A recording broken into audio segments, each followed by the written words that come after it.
In a world where deforestation threatens our planet, a new hope emerges: AI-driven reforestation.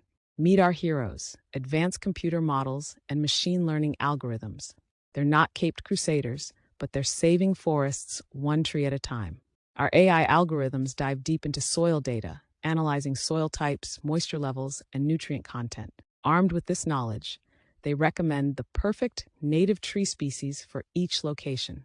From the air, our drones survey the land, capturing high-resolution images. These images feed into our models, helping us track tree growth, detect diseases, and optimize planting strategies.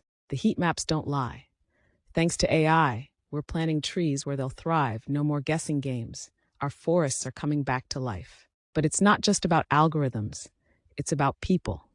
Communities worldwide are joining hands, planting saplings, and nurturing our green future. So next time you walk through a forest, remember, AI isn't just in our phones, it's in our roots. Together, let's reforest our planet.